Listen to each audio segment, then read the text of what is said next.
بسم اللہ الرحمن الرحیم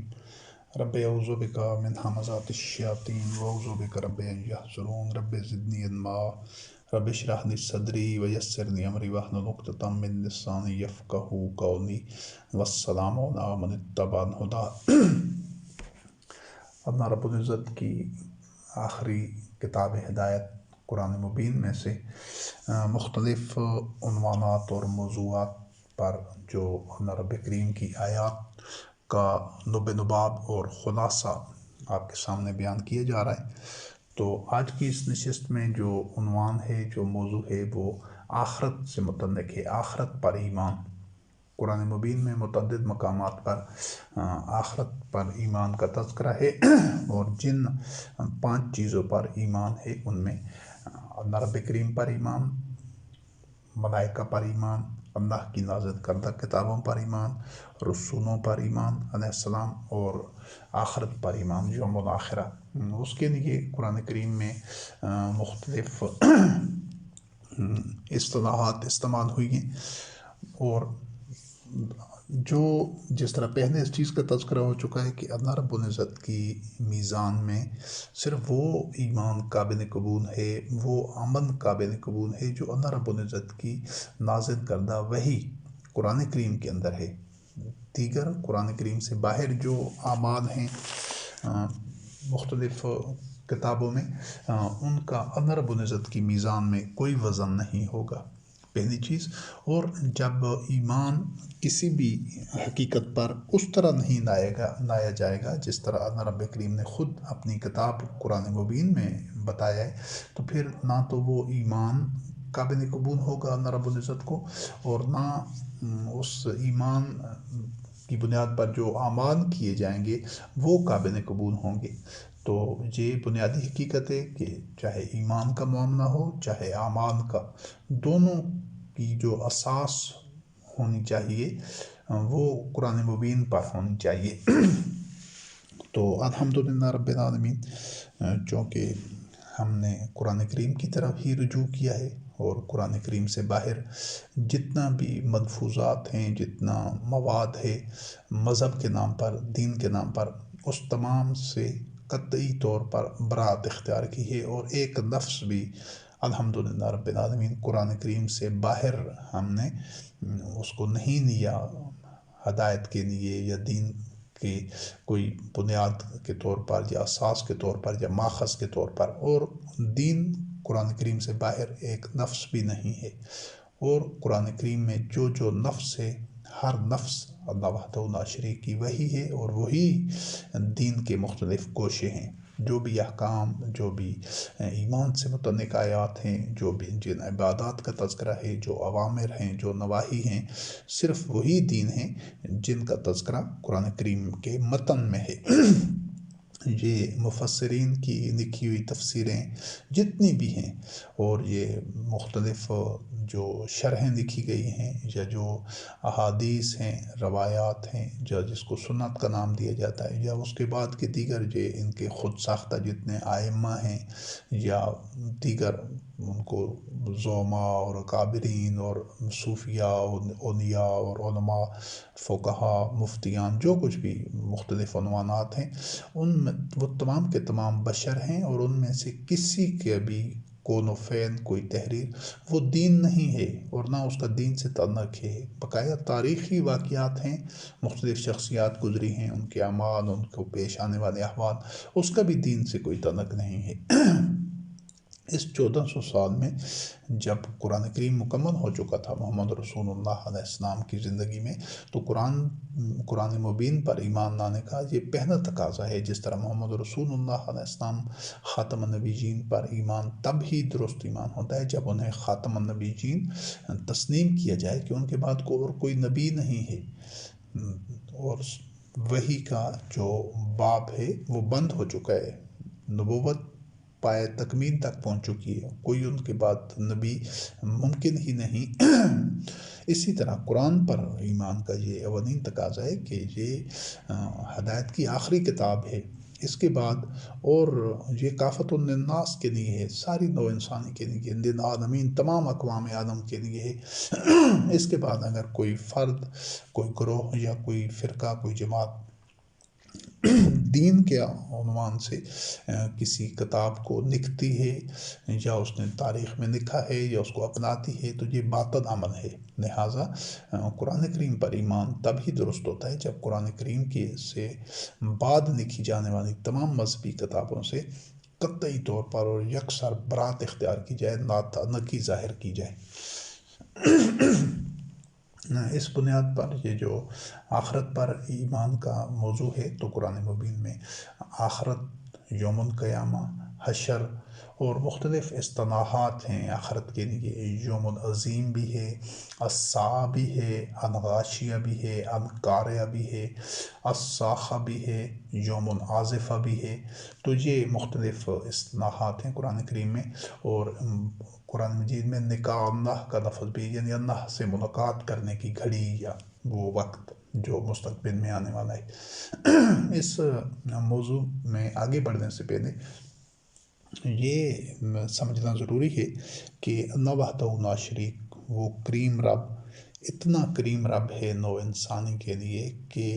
ابھی حشر کی گھڑی، محشر کی گھڑی نہیں آئی، قیامت کا وہ لمحہ نہیں آیا، آنا ہے مستقبل میں۔ لیکن جو قیامت کے دن، اس گھڑی میں، اس دور میں جو مختلف مناظر ہوں گے، جو کچھ اس وقت ہو رہا ہوگا، اس کے بہت سارے پہلو، بنیادی اور لازمی پہلو جو ہماری رہنمائی کے لیے اور ہمارے لیے اپنی زندگی کے سفر میں راستے کے تعین کے لیے وہ اللہ رب کریم نے قبل از وقت ہمیں بتا دیے ہیں۔ یوں سمجھ لیں کہ یہ جو کچھ ابھی وقوع پذیر بھی نہیں ہوا، اس سے آگاہ کر دیا ہے اللہ رب العزت نے، تاکہ ہمیں کوئی ابہام نہ رہے کہ اس دن ہوگا کیا، جب نتائج ہوں گے، جب تمام انسان دوبارہ سے زندہ کیے جائیں گے اور ان کو اپنے اعمال کے نتائج کے مطابق ان کے ساتھ معاملہ کیا جائے گا، تو اس دن منظر کیا ہوگا۔ اس میں جو جو کردار جس زاویے سے اور جس انداز سے بیان کیے گئے ہیں اور ان کا جو انجام بیان کیا گیا ہے، اگر ہم صرف انہی مناظر پر اور جو کچھ وہاں پر مکالمے ہو رہے ہوں گے، ڈائلاگ ہو رہے ہوں گے، ان پر غور کریں تو ہمیں کسی قسم کا ابہام نہیں رہتا کہ انجام کیا ہوگا اگر ہمارا اللہ رب کریم پر ایمان ہے۔ یعنی ایک تو دنیا میں اللہ رب کریم نے بتا دیا ہے، حکم دیا ہے کہ یہ کرو، یہ کرو، یہ کرو، یہ نہیں کرو، یہ نہیں کرو، یہ نہیں کرو، اور پھر جب ان کا انجام ہوگا، نتائج ہوں گے، وہ منظر بھی سارے بتا دیے ہیں۔ تو ہم آگے بڑھتے ہیں اور جو اللہ رب کریم کی آیات ہیں ان میں سے ایک ایک آیت کا جو لب لباب ہے، جو مفہوم ہے، وہ اس کو آپ کے سامنے بیان کرتے ہیں۔ سورۃ الانعام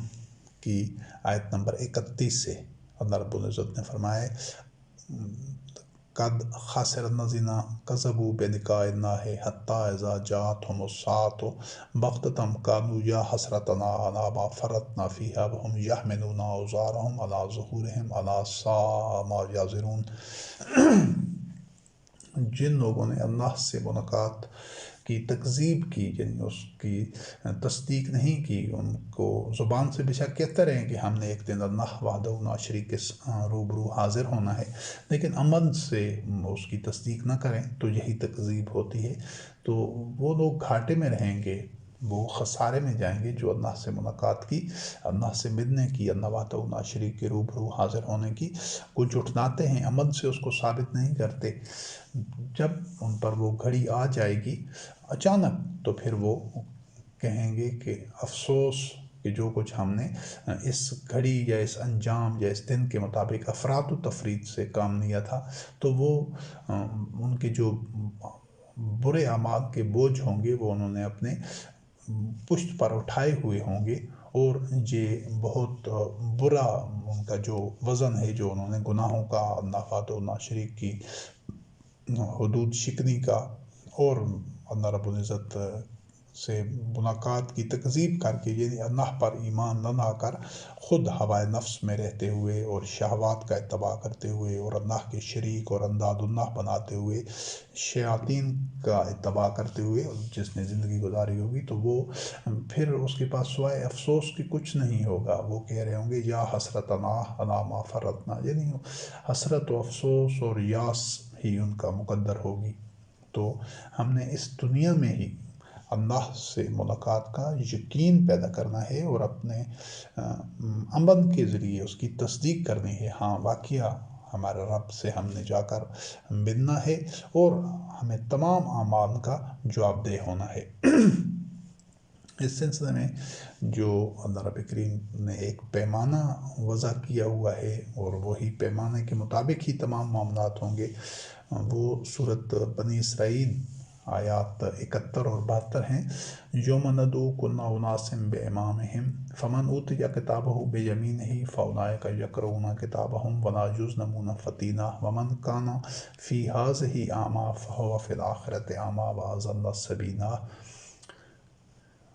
اور سورۃ الانعام آیت نمبر 104 میں، یہ دو آیتیں ایک دوسری آیت سے پہلی آیت کی وضاحت ہوتی ہے۔ اللہ رب العزت نے فرمایا سورۃ الانعام آیت نمبر 104 میں، قد جاءکم بصائر من ربکم فمن ابصر فلنفسہ ومن عمی فعلیہا وما انا علیکم بحفیظ۔ یہ دوسری آیت کا مفہوم پہلے جان لیں کہ اللہ رب کریم نے فرمایا کہ تمہاری طرف اللہ رب العزت کی طرف سے قرآن مجید اور وحی کی صورت میں، ہر دور میں جو وحی نازل ہوتی رہی ہے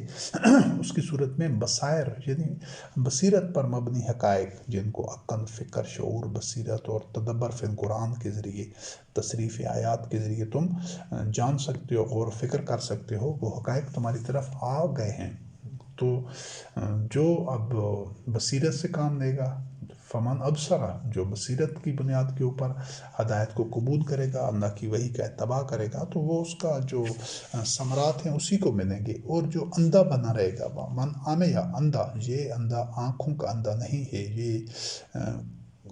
سینے میں جو دل ہوتا ہے اس کے اندھے پن کی بات ہے۔ اور جو اندھا بنا رہے گا، غور و فکر نہیں کرے گا، عقل، فکر، شعور سے کام نہ لے کر وہ بھیڑ چال چلتا رہے گا اور محض آباء و اجداد کے راستے پر چلتا رہے گا، دلیل و برہان اس کے پاس نہیں ہوگی، تو وہ جو اندھا بنا رہے گا، وہ اس کا اندھا بن جانا کہ بھی جو اس کو جو نتیجہ ملے گا، اس کو جو نقصان اٹھانا پڑے گا اندھا بننے کا، وہ بھی اسی کو ہی اٹھانا پڑے گا۔ اور محمد رسول اللہ علیہ السلام یا کوئی بھی نبی لوگوں کے اوپر کوئی داروغہ یا کوئی جبار نہیں ہوتا تاکہ جبراً ان کو ہدایت پر لے آئے۔ یہ تو انسان کے اپنے آزادی اور ارادہ و اختیار کی بنیاد پر ہے کہ وہ ہدایت قبول کرتا ہے یا نہیں کرتا۔ تو جہاں آپ نے دیکھا کہ اندھا بن کر رہنا دنیا میں، وہ صرف اللہ رب کریم نے اس کے لیے یہی وضاحت کی ہے کہ جو اللہ کی وحی کا اتباع نہیں کرتا، ابھی جو اللہ رب العزت کی وحی قرآن کریم میں ہے، جو اس کا اتباع نہیں کرے گا، اس کو قبول نہیں کرے گا، تو وہ اندھا ہوگا۔ تو یہ جو اس سے پہلے سورۃ بنی اسرائیل کی آیات 71-72 کا حوالہ دیا گیا ہے، اس میں اللہ رب کریم نے فرمایا کہ جس دن تمام نوع انسانی کو، تمام لوگوں کو ان کے نامہ اعمال کے ساتھ بلایا جائے گا۔ تو اس کی اور بھی قرآن کریم میں مختلف مقامات پر وضاحت ہے کہ انسان جو کچھ عمل کر رہا ہے، جو سوچ رہا ہے، جو بات کر رہا ہے، کوئی کام کر رہا ہے، تو وہ اس کا ساتھ کے ساتھ ہی لکھا جا رہا ہے۔ اللہ رب کریم کی جو ملائکہ ہیں، جو اس کی کائناتی قوتیں ہیں، وہ اس کا نامہ اعمال مرتب کر رہی ہیں۔ قیامت کے دن وہ اس کو پڑھ لے گا۔ یہ قرآن کریم میں متعدد مقامات پر یہ حوالہ جات موجود ہیں۔ اس کے سامنے آیا جائے گا اور وہ اس کو پڑھ لے گا کہ میں کیا کچھ کرتا آ رہا ہوں، وہ اس کے سامنے ہوگا۔ تو وہی جو جس کے اعمال صالح اعمال کا وزن ہوگا، تو اس کا جو نامہ اعمال ہے وہ یہ ایک اور مقام پر بھی ہے کہ یہ اس کی گردن میں لکھا ہوا موجود ہوتا ہے۔ دنیا میں وہ اس کو پڑھ نہیں سکتا اس طرح، قیامت کے دن وہ اس کو نگاہ اس کی تیز ہوگی اور وہ اس کو پڑھ لے گا، یعنی حقائق اس کی نگاہوں سے پردہ ہٹ جائے گا، حقائق آشکارا ہو جائیں گے، نتائج آشکارا ہو جائیں گے۔ تو جس کو یہ نامہ اعمال دانے ہاتھ میں ملے گا تو وہ اس کو پڑھیں گے اور ان کے ساتھ ذرا بھی ظلم نہیں کیا جائے گا، یعنی وہ اس سے ان میں فرحت بھی ہوگی، کامیابی کا علم بھی ان کو ہو جائے گا کہ ہم کامیاب ہو گئے، یقین ہوگا۔ اور جو اس دنیا میں اندھا بنا رہا، وَمَنْ كَانَ فِي هَٰذِهِ أَعْمَىٰ فَهُوَ فِي الْآخِرَةِ، تو آخرت میں بھی اندھا ہوگا اور ضلالت میں رستے میں زیادہ گمراہ ہوگا، ہدایت پر نہیں ہوگا۔ تو دنیا میں اندھا بننا، جس طرح دوسری آیت میں حوالہ دیا جا چکا ہے کہ دنیا کا اندھا ایک بندہ ہے، دنیا میں اللہ رب العزت کی وحی کا اتباع نہیں کرتا، اللہ کی آیات اس کے سامنے آتی ہیں، پھر بھی وہ شہوات کا اتباع کرتا ہے، ہوائے نفس کا اتباع کرتا ہے، یا اپنے سے پہلے گزشتگان کے جو بنائے ہوئے شرکاء ہیں، انداد اللہ ہیں، غیر اللہ ہے، ان کے بتائے ہوئے راستے پر چلتا ہے، تو وہ دنیا میں اندھا ہے۔ بے شک اس کی جو چہرے پر آنکھیں ہیں ان سے وہ دیکھتا ہے، لیکن یہ ان آنکھوں کی بات نہیں ہے، یہ قلوب کے سینوں کے اندر جو بصیرت ہے اس کے اندھا ہونے کا ذکر ہے۔ تو اس دنیا میں جو اندھا ہے وہ آخرت میں بھی اندھا ہوگا، اور وہی ہوگا جس کو نامہ اعمال اس کے بائیں ہاتھ میں ملے گا اور اس کے لیے جہنم کا عذاب ہوگا۔ سورۃ الاعراف آیت نمبر 8-9 میں اللہ رب العزت نے فرمایا ہے، وَالْوَزْنُ يَوْمَئِذٍ الْحَقُّ فَمَنْ ثَقُلَتْ مَوَازِينُهُ فَأُولَٰئِكَ هُمُ الْمُفْلِحُونَ وَمَنْ خَفَّتْ مَوَازِينُهُ فَأُولَٰئِكَ الَّذِينَ خَسِرُوا أَنفُسَهُمْ بِمَا كَانُوا بِآيَاتِنَا يَظْلِمُونَ، کہ اس دن جو میزان ہوگی، وزن ہوگا، وہ حق کی بنیاد پر ہوگا، اس میں کسی کے ساتھ کوئی ظلم نہیں ہوگا۔ تو جس کے صالح اعمال وزنی ہوں گے، زیادہ ہوں گے، اس کا وہ پلڑا بھاری ہوگا، تو وہی فلاح پانے والے ہوں گے، اور جن کے صالح اعمال وزن کم ہوں گے، ان کا وزن ہلکا ہوگا، تو وہی ہوں گے کہ جو اپنے نفس کو خسارہ پہنچانے والے ہیں۔ اور وجہ اس کی کیا تھی؟ بما کانوا بآیاتنا یظلمون، کہ وہ اللہ کی آیات کے ساتھ ظلم کرتے تھے۔ جہاں ساری حقیقت ایک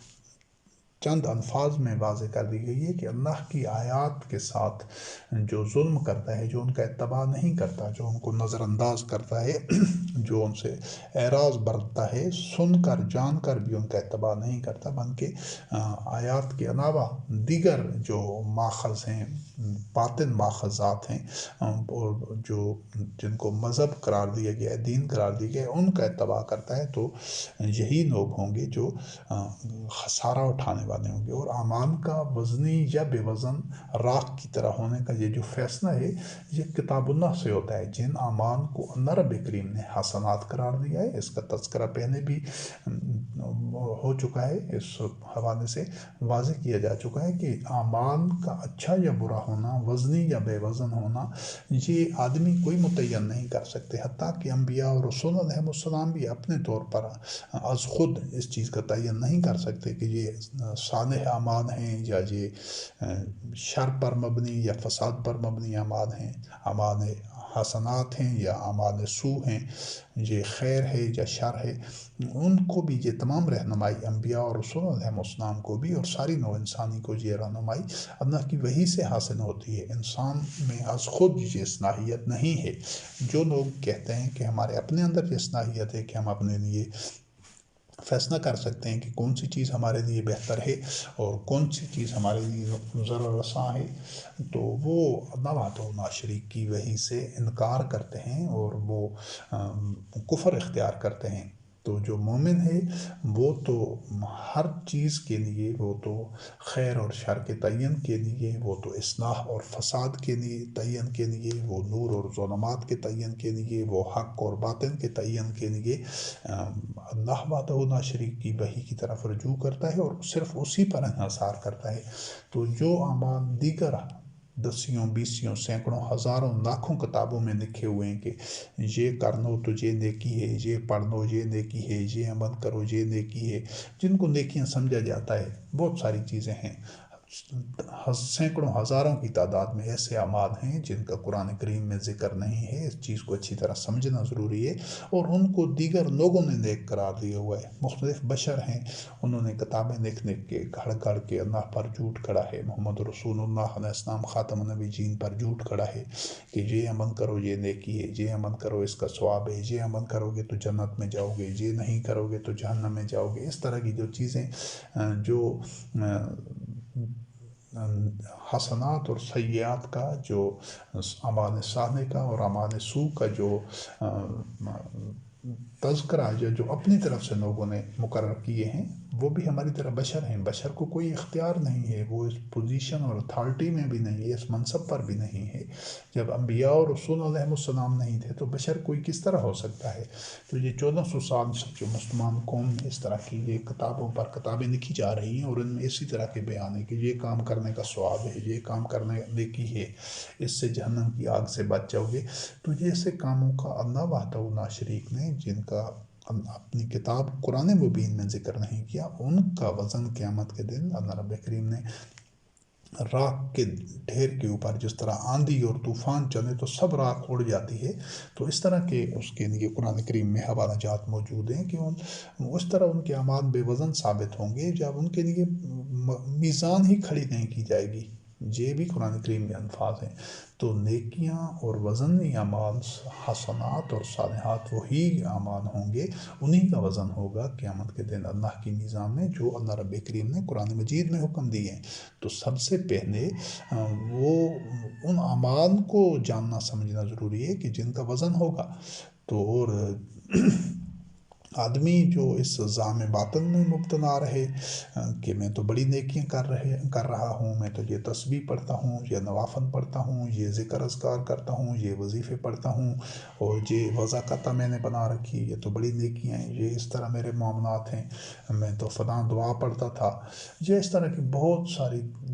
دسیوں بیسیوں سینکڑوں ہزاروں چیزیں ہیں جن کا قرآن کریم میں تذکرہ تک نہیں ہے، اور لوگ ان کو نیکیاں سمجھتے ہیں. وہ سمجھتے ہیں کہ یہ نیک اعمال ہے. یہ محض فریب ہے.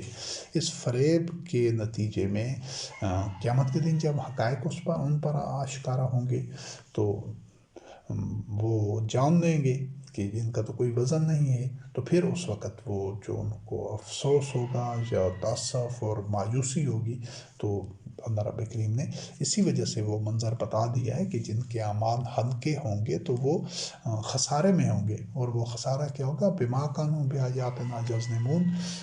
وہ اللہ کی آیات سے ظلم کرتے تھے. تو اللہ کی آیات کے ساتھ عدل کرنا یہ ہے کہ جو احکام جن کو اللہ رب کریم نے حسنات قرار دیا ہے، صالح اعمال قرار دیا ہے، ان کا وزن ہوگا، ان کو کیا جائے. اور جن کو اللہ رب العزت نے قرآن کریم میں سیئات قرار دیا ہے اور اعمال سوء قرار دیا ہے اور شیطانی اعمال قرار دیا ہے، ان سے اجتناب کیا جائے، ان میں سے کسی ایک کا بھی ارتکاب نہ کیا جائے. یہ بات سمجھنا اچھی طرح ضروری ہے. اچھی طرح سمجھی نہیں جائے گی جب تک یہ بات، تو پھر اس وقت تک آدمی ایسے اعمال کرتے ہوئے مر جائے گا جن کا اللہ کی میزان میں کوئی وزن ہی نہیں ہوگا. سورۃ انبیاء میں اللہ رب العزت نے فرمایا وَنَضَعُ الْمَوَازِينَ الْقِسْطَ لِيَوْمِ الْقِيَامَةِ فَلَا تُظْلَمُ نَفْسٌ شَيْئًا وَإِنْ كَانَ مِثْقَالَ حَبَّةٍ مِّنْ خَرْدَلٍ أَتَيْنَا بِهَا وَكَفَىٰ بِنَا حَاسِبِينَ. کہ جس دن میزان قائم کر دی جائے گی، کھڑی کر دی جائے گی قیامت کے دن، عدل کے ساتھ، قسط کے ساتھ، انصاف کے ساتھ. اور اس دن کسی کے ساتھ فلا تظلم نفس شیئا، کسی کے ساتھ ظلم نہیں ہوگا. اور اگر کسی کا رائی کے دانے برابر بھی کوئی عمل ہے تو اس کو ہم لے آئیں گے اور ہم حساب کرنے کے لیے کافی ہیں. یعنی اللہ رب العزت ہر چیز کا حساب رکھتا ہے. کوئی مچھر کے پر جتنا بھی کوئی عمل ہے، بندے کا کوئی خیال ہے، کوئی اس کی الفاظ ہیں، ہر چیز کا حساب ہے. تو یہ جو میزان کا ونازع میزان ترازو عدل و قسط کے ساتھ اس دن، تو کسی کے ساتھ کوئی ظلم نہیں ہوگا۔ اس کا چھوٹے سے چھوٹا عمل بھی اچھا ہو یا برا ہو، وہ اس کو پرکھا اور تولا جائے گا، اس کا وزن ہوگا، چاہے وہ ایک پلڑے میں ہو چاہے دوسرے میں۔ جس طرح تولنے کے عمل میں تولنے والے کی خواہش، پسند اور مرضی کا کوئی عمل دخل نہیں ہوتا، بلکہ یہ فیصلہ ترازو کرتا ہے، کیونکہ وہ اللہ رب کریم کے قانون کے مطابق بنایا گیا ہوتا ہے، تو اس میں خریدنے والے یا بیچنے والے کی پسند ناپسند، جو اس کی خواہش پر نہیں ہوتا کہ یہ اتنی چیز سے وزن پورا ہو جائے یا جو پندرہ اوپر اٹھ جائے یا جو نیچے ہو جائے، نہیں، بلکہ ترازو فیصلہ کرتا ہے بالکل اس طرح کسی بشر کے جنت یا جہنم میں جانے کا فیصلہ فرد کے اعمال پر ہوگا۔ اللہ کا محاکمین کی کوئی نوز بلا من ذالک سے اس کی مشیت سے الگ جو اس نے قانون بتا دیا ہے، وہی میں کوئی چیز چھپی ہوئی نہیں ہے۔ قرآن کریم میں سارے وضاحت موجود ہے، ہر زندگی کے گوشہ سے متعلق رہنمائی موجود ہے، تمام اعمال کا ذکر ہے جن کا واضح کرنا نو انسانی کے لیے، قیامت تک آنے والے انسانوں کے لیے ضروری تھا، مکمل رہنمائی موجود ہے۔ تو جب یہ سب کچھ بتا دیا گیا ہے اور یہ معیار اور بھی بتا دیا گیا ہے کہ ان اعمال سے بچو، ان اعمال کو کرو، یعنی دونوں طرح کے اعمال، پھر ان کے نتائج بتا دیے گئے ہیں، تو پھر اس کے علاوہ نعوذ باللہ من ذالک اللہ رب کریم کی کوئی ایسی خفیہ یا وہ چھپی ہوئی پوشیدہ یا کوئی غیر متوقع رویہ نہیں ہوگا، کوئی ایسی خواہش یا مرضی یا کوئی ایسا ارادہ نہیں ہوگا کہ نعوذ باللہ من ذالک اس نے بتائی تو کوئی اور چیز ہے اور قیامت کے دن کوئی اور چیز سامنے آ جائے، نہیں۔ تو اس کا یہ جو نتائج ہوں گے اس میں اس کی اپنی کوئی پسند یا خواہش یا مرضی کا تصور نہیں ہے، وہ رب وحدہ لا شریک ہے، ایسا نہیں ہے کہ وہ بتائے تو کچھ اور عملی طور پر کچھ اور کرے، یعنی اس کے کون و فعل میں تضاد ممکن ہی نہیں، بلکہ اس کی مشیت اور کلمات ہیں جن کی خلاف ورزی وہ خود بھی نہیں کر سکتا، کبھی بھی نہیں۔ تو جو کچھ اس نے بتایا ہے جن اعمال کے بارے میں کہ یہ اعمال حسنات ہیں، یہ صالح اعمال ہیں، ان کو کرو، تو وہی انہی کا وزن ہوگا، اور جن اعمال سے منع کیا ہے کتاب اللہ میں، قرآن مجید میں، ان کے ارتکاب سے ہر صورت میں بچنا ہے، اور اسی بنیاد پر فیصلہ ہوگا۔ وہ جو ترازو پر جو قانون کار فرما ہوگا وزن کا، اعمال کے وزن کا، وہ یہی اللہ کی آیات ہیں، اللہ کی وحی ہے جو اس نے پہلے سے بتا دیا ہے، انہی کی بنیاد پر وہ میزان میں اعمال کا وزن ہوگا۔ اور سورۃ ابراہیم آیت نمبر 18 میں اللہ رب العزت نے فرمایا مثل الذین کفروا بربہم اعمالہم کرماد اشتدت بہ الریح فی یوم عاصف لا یقدرون مما کسبوا ولا شیء ذلک هو الضلال البعید۔ جو لوگ اللہ کی وحی کا اتباع کرنے سے انکار کرتے ہیں، وہ یعنی کہ کسی بھی صورت کفر کا لفظ ہے، کفر یہ منافقین کے لیے بھی کفر کا لفظ قرآن کریم میں ہے، یہود و نصارہ جو بظاہر دین پر عمل کر رہے تھے ان کے لیے بھی کفر کا الفاظ ہے۔ تو کفر کا مطلب ہوتا ہے رد کرنا، نہ ماننا، اور یہ صرف اور صرف اسی بنیاد پر یہ کفر اور ایمان کا فیصلہ ہوتا ہے کہ اللہ وحدہ لا شریک نے ہر دور میں یہ دعوت دی ہے، یہ حکم دیا ہے، یہ اس کی مشیت ہے کہ صرف اور صرف اللہ وحدہ لا شریک کی وحی کا اتباع کرو جو اس نے انبیاء اور رسول علیہ السلام پر نازل کی ہے، اور جو اب قرآن کریم میں ہے، اس کے علاوہ کسی چیز کا اتباع نہ کرو۔ یہ ہے اللہ کا حکم۔ سادہ ترین اگر دین کو چند الفاظ میں بیان کرنا ہے تو یہ ایک نیریٹو ہے، بیانیہ ہے جو اللہ رب کریم کا طرف سے ہر دور میں دیا جاتا ہے کہ جو کچھ اللہ رب العزت نے نازل کیا ہے وہی کی صورت میں صرف اس کا اتباع کرو۔ اب جو اس حکم کو مانتا ہے وہ مومن ہے، ہر دور میں، چاہے وہ محمد رسول اللہ علیہ السلام کے عہد کی بات ہے یا اس سے پہلے کے انبیاء اور رسول علیہ السلام کے عہد کی بات ہے، یا قیامت تک آنے والے مسلمانوں یا آج کے دور کی، جو بھی اللہ وحدہ لا شریک کی آیات کی، اس کی وحی کی، قرآن کریم کی بنا آمیزش، بنا کم و کاست اتباع کرتا ہے وہ مومن ہے۔ بس سادہ ترین تعریف مومن کی یہ ہے۔ اور جو نہیں کرتا، بعض آیات کو مانتا ہے بعض کو نہیں مانتا، تو وہ بھی کافر ہے۔ جو اللہ کی آیات کے ساتھ غیر اللہ کے بیان کردہ، لکھی ہوئی، بتائی ہوئی کوئی چیز ایک لفظ بھی شامل کرتا ہے وہ مشرک ہے، وہ ایمان کے ساتھ ظلم کو شامل کرتا ہے، وہ حق و باطل کی تلبیس کرتا ہے، وہ کافر ہے۔ تو چاہے وہ منافق ہو، چاہے وہ مشرک ہو، چاہے وہ عمدن ظلم کا ارتکاب کر رہا ہو، وہ سب کے سب کفر میں آئیں گے، کیونکہ اس نے اللہ وحدہ لا شریک کا وہ حکم، وہ بیانیہ اور وہ جو پیغام ہے وہ نہیں مانا کہ تم صرف میری وحی کا اتباع کرو، اور اس کے ساتھ کوئی اس میں افراط و تفریط نہ کرو، کمی بیشی نہ کرو، جزوی طور پر نہیں کلی طور پر وحی کا اتباع کرو، اور وحی کے ساتھ ایک لفظ بھی کوئی چیز وحی کے علاوہ شامل نہیں کرنی۔ جو اس حکم کو نہیں مانتا وہ کافر ہے۔ تو اس دن مثال اس طرح ہوگی کافروں کی کہ جنہوں نے اپنے رب کے اس حکم سے کفر کیا، ان کے اعمال کی مثال ہوگی کہ جس طرح راکھ کا ڈھیر ہو اور اس کے اوپر تیز آندھی چلے، طوفان ہو اس کے اوپر، تو پھر وہ جو کچھ انہوں نے دنیا میں کیا ہوگا، یعنی جن کو وہ اچھے اعمال سمجھتے ہیں، ہر ایک کی نگاہ میں اس کے اعمال مزین ہوتے ہیں، چاہے وہ کوئی بھی عمل کر رہا ہو، یہ ہر دور میں ایسا ہوتا رہا ہے۔ مومنین کی نگاہ میں صرف ایمان مزین ہوتا ہے، اور جو لوگ اللہ کی حدود کی خلاف ورزی کر رہے ہوں، جو مشرک ہیں، جو کافر ہیں، جو بت پرست ہیں، جو باطن پرست ہیں، یا جتنے یہ مسلمان قوم ہے، یہ جتنے اپنے اللہ کے ساتھ انہوں نے شریک بنا رکھے ہیں، اور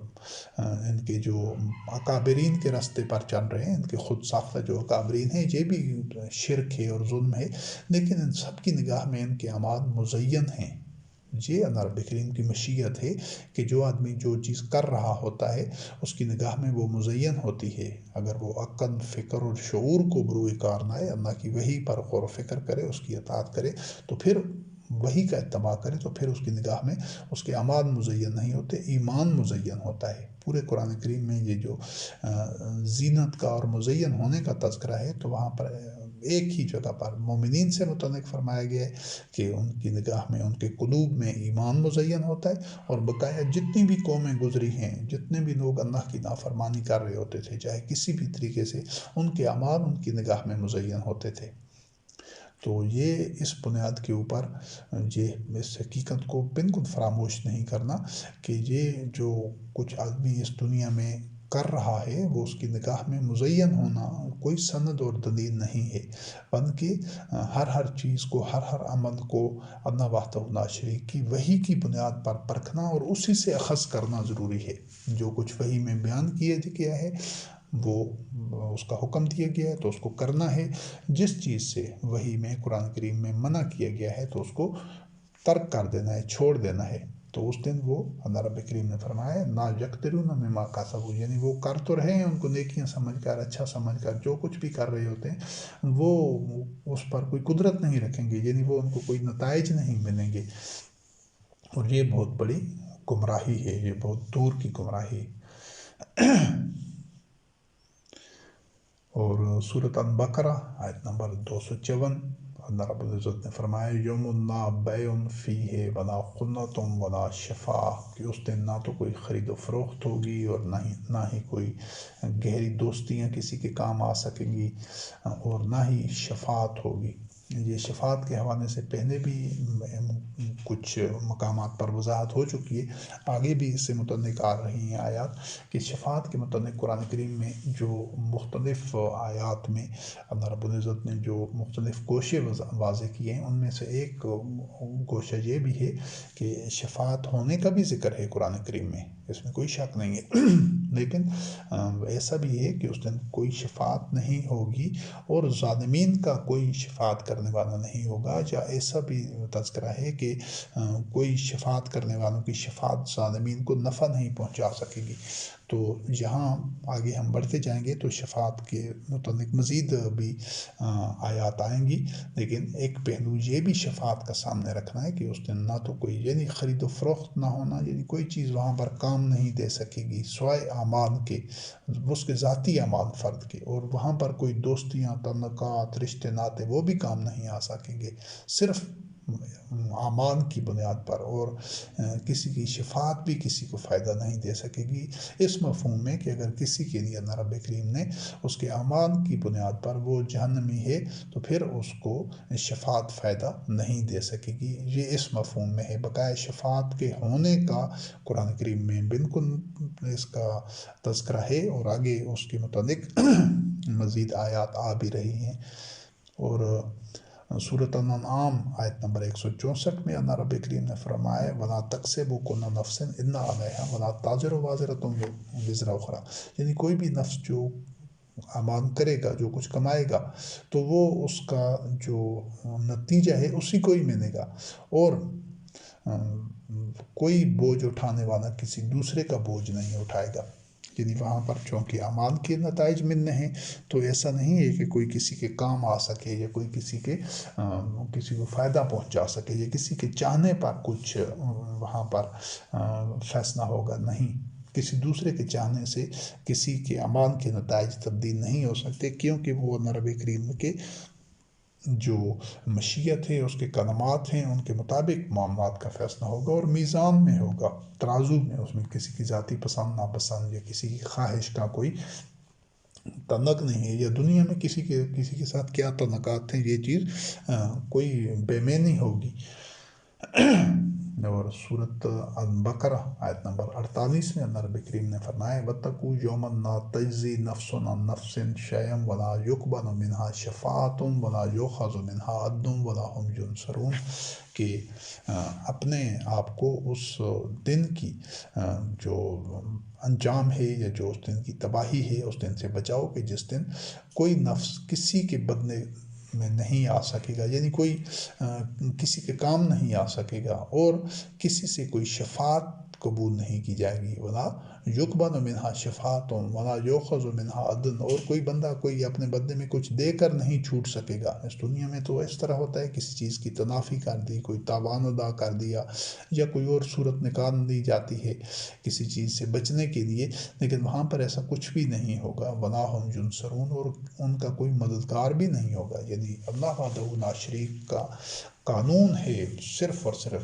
جس کی بنیاد کے اوپر تمام معاملات اور تمام فیصلے ہوں گے، اور وہ قرآن کریم میں بیان کر دیا گیا ہے کہ کن کن اعمال کا کیا کیا نتیجہ ہوگا۔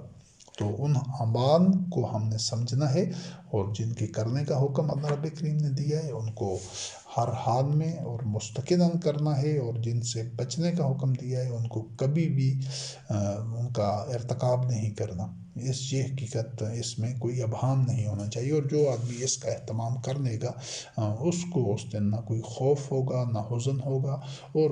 اس کو وہ ثمرات ملیں گے جن کا اللہ رب کریم نے مومنین سے وعدہ کیا ہے۔ اور کوئی بوجھ اٹھانے والا کسی کا بوجھ نہیں اٹھائے گا۔ سورۃ بنی اسرائیل کی آیت نمبر 15 تھی یہ، من اہتدی فإنما یہتدی لنفسہ ومن ضل فإنما یضل علیہا ولا تزر وزرۃ وزر اخری، یہ سورۃ بنی اسرائیل کی آیت نمبر 15 ہے، کہ جو ہدایت پر ہوتا ہے، اللہ وحدہ لا شریک کی وحی کا اتباع کرتا ہے، وہ اپنے نفس کے لیے، یعنی اس کا ہدایت پر ہونا کسی دوسرے کو فائدہ نہیں پہنچا سکتا، اور جو گمراہ ہوتا ہے تو وہ اس کا نتیجہ بھی اسی کو بھگتنا پڑتا ہے۔ اس کی گمراہی کسی ایسے شخص کو نقصان نہیں پہنچا سکتی جو ہدایت پر ثابت قدم ہے، اور اس دن کوئی بوجھ اٹھانے والا کسی کا بوجھ نہیں اٹھائے گا۔ اور سورۃ مریم آیت نمبر 95 میں اللہ رب کریم نے فرمایا وَكُلُّهُمْ آتی ہے یوم القیامت فردا، اور تمام لوگ فردن علیحدہ علیحدہ اللہ رب کریم کی بارگاہ میں حاضر ہوں گے۔ علیحدہ علیحدہ ہونے سے مراد یہ ہے کہ جس طرح دنیا میں جو ایک غلط اور باطل نظام ہوتا ہے کہ لوگ اپنے جو اس کے پشت پناہ ہوتے ہیں، جو اس کا گروہ ہوتا ہے، یا جو اثر و رسوخ ہوتا ہے، یا جو ان کے مختلف قسم کے ٹیکٹکس، ہیلے بہانے اور مختلف چالیں، سازشیں اور فریب ہوتے ہیں، تو اس طرح وہ نظام عدل پر اثر انداز ہو جاتے ہیں دنیا میں جو باطل معاشرے ہوتے ہیں مختلف ہیلے حربوں سے۔ لیکن قیامت کے دن ہر شخص جو وہاں پر مشہور تو سارے انسان ہوں گے، ساری نوع انسانی جتنے بھی انسان گزرے ہیں سب وہاں پر موجود ہوں گے، لیکن جو امان کا حساب ہوگا، جو نتائج اس کو ملیں گے، وہ ہر فرد کو تنہا تنہا ملیں گے، یعنی کسی کا کوئی چاہے کوئی بھی رشتہ ہوگا، وہ آگے آیات آ رہے ہیں، یا دنیا میں ان کا کوئی تعلق ہوگا، ان کا بڑا زام ہوگا کہ یہ ہمارے کام آئیں گے، یہ بڑے ہمارے خیر خواہ ہیں، یہ نیک لوگ ہیں، یا میں ان سے وابستہ ہوں، جو کچھ بھی تصورات ہیں، لیکن وہاں پر کچھ بھی چیز فائدہ نہیں دینے والی، جب ہر بندہ آئے گا ہی الگ الگ، تنہا تنہا، فردن، جدا جدا، یعنی کسی کا کسی دوسرے انسان کے نتائج پر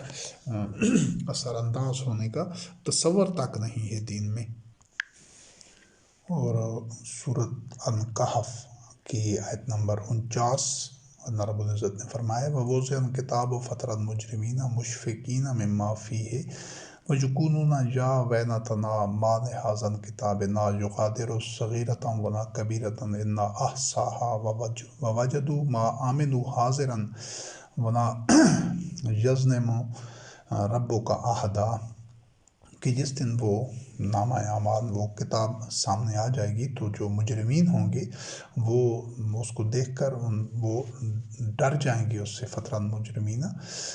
مشفقین، ان پر خوف طاری ہوگا، ڈرے ہوئے ہوں گے جو کچھ اس کے اندر ہوگا، یعنی ان کے اعمال آشکارا ہو جائیں گے، ان کے نتائج بھی، اور کہیں گے کہ افسوس ہے، ہمارے لیے تباہی ہے کہ یہ کتاب، یہ نامہ اعمال تو کوئی چھوٹی سے چھوٹی اور بڑی سے بڑی کوئی چیز کو بھی نظر انداز نہیں ہے، اس میں وہ موجود ہے، اس میں سب کچھ لکھا ہوا ہے، اور جو بھی اعمال انہوں نے کیے ہوں گے وہاں پر وہ ان کو نظر آ جائیں گے، موجود ہوں گے اس میں۔ اور کسی کے ساتھ وَلَا يَظْلِمُ رَبُّكَ أَحَدًا، تمہارا رب تو کسی کے ساتھ ظلم نہیں کرتا، اور یہ انسان ہی ہے جو اپنے ساتھ ظلم کرتا ہے،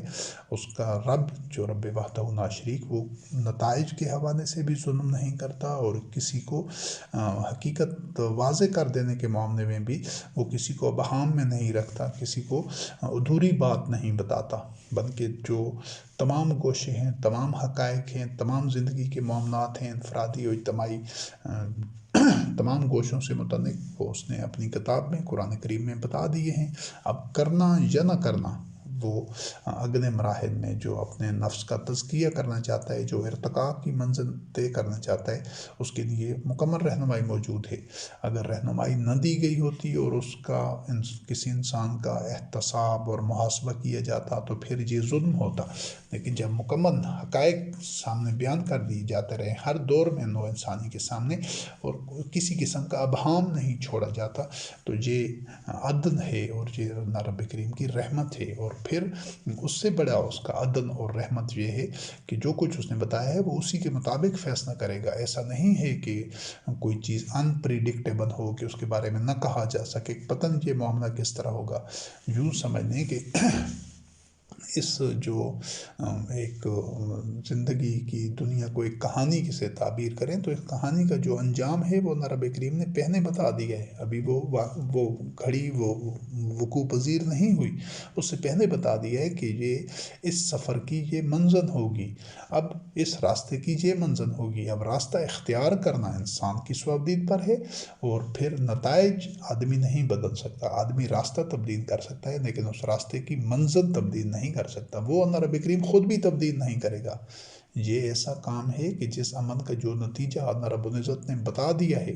قرآن کریم میں، وہ نتیجہ تبدیل خود بھی نہیں کرے گا، تو پھر اتنا یقینی اور اتنا ٹھوس اور 100% قابل اعتماد جو اللہ رب کریم نے اصول دیے ہیں، جو اس کے کلمات ہیں، جو اس کی سنت ہے، وہ خود بھی ان کی خلاف ورزی نہیں کرتا، تو انسان تو پورے یقین کے ساتھ، پورے اعتماد کے ساتھ اور توکل علی اللہ وہ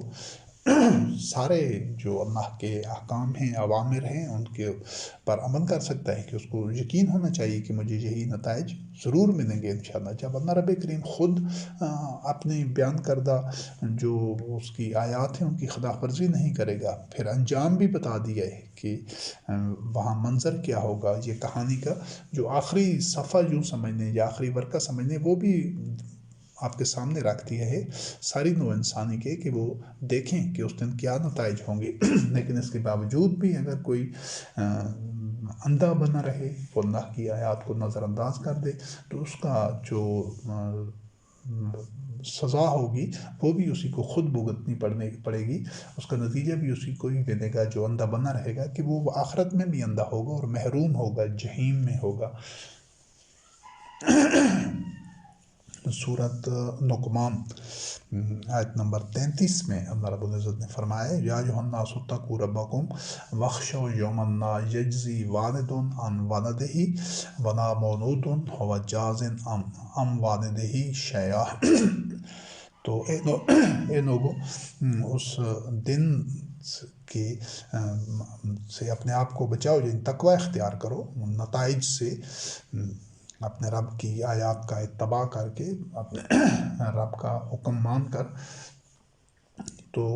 اور ڈرو اس دن سے کہ جس دن کوئی جو والد ہوگا، یعنی باپ اپنے بیٹے کا بدنہ نہیں بن سکے گا، اور نہ کوئی بیٹا اپنے باپ کا کچھ بدنہ بن سکے گا جو اس کی کوئی کام آ سکے گا۔ یعنی جو ظہور نتائج ہوگا اس میں باپ اور بیٹے جیسا قریبی رشتہ بھی کسی کے کام نہیں آ سکے گا، کہ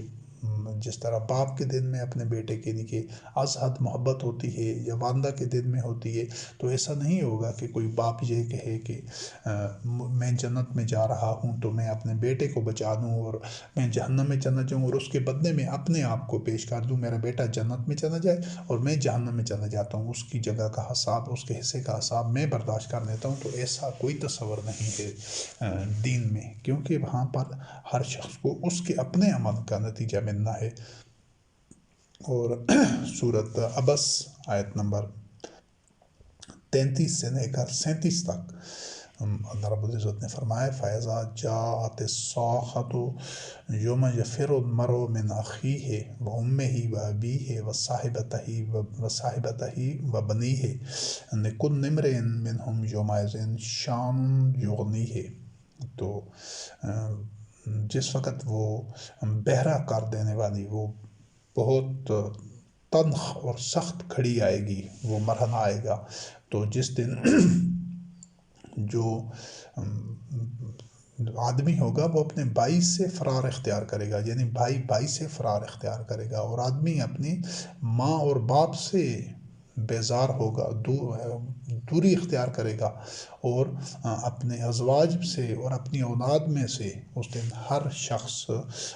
اپنے ہی جو معاملات میں الجھا ہوا ہوگا، وہ اس کو اپنا انجام نظر آ رہا ہوگا، اور وہ سب سے ناتنقی کی کیفیت میں ہوگا، یعنی کوئی وہ کسی سے کی اس کو پرواہ ہی نہیں ہوگی۔ تو یہ دنیا میں یہ جو رشتے ہیں جن کے لیے آدمی کئی غلط کام کرتا ہے، اولاد کے لیے یا ازواج کے لیے یا اور قبیلے والوں کے لیے، رشتہ داروں کے لیے یا اپنے والدین کے لیے، تو وہ ان رشتوں کی بنیاد پر اللہ وحدہ لا شریک کی حدود کی پامانی کر رہا ہوتا ہے، ہوتی ہے اس کی اپنی غلطی ہے، لیکن وہ ان رشتوں کو ترجیح دے رہا ہوتا ہے اور اللہ رب کریم کے احکام کو نظر انداز کر رہا ہوتا ہے، تو وہاں پر یہ کیفیت ہوگی کہ ہر آدمی بیزار ہوگا، چاہے قریبی سے قریبی رشتہ ہو، یہ سارے رشتے ایک سے بڑھ کر ایک قریبی ہیں، لیکن وہ آدمی جو اس کو جب اس کے سامنے اس کے اعمال کے نتائج آئیں گے تو وہ اس کو کسی کی پرواہ نہیں ہوگی، وہ ان اپنے اعمال کے نتائج دیکھ کر وہ بوکھلا چکا ہوگا، اور وہ اس حد تک لاپرواہی اور خود غرضی اور بے حسی میں ہوگا کہ اس کو کسی کی پرواہ نہیں ہوگی۔ تو یہ جو انسان اس دنیا میں ان رشتوں کو ان کو ترجیح دے رہا ہوتا ہے، ان کے لیے غلط سے غلط کام کر رہا ہوتا ہے، تو یہ رشتے تو وہاں اس دن کسی کوئی کام نہیں آئیں گے۔ اگر ایک بندہ خود اپنے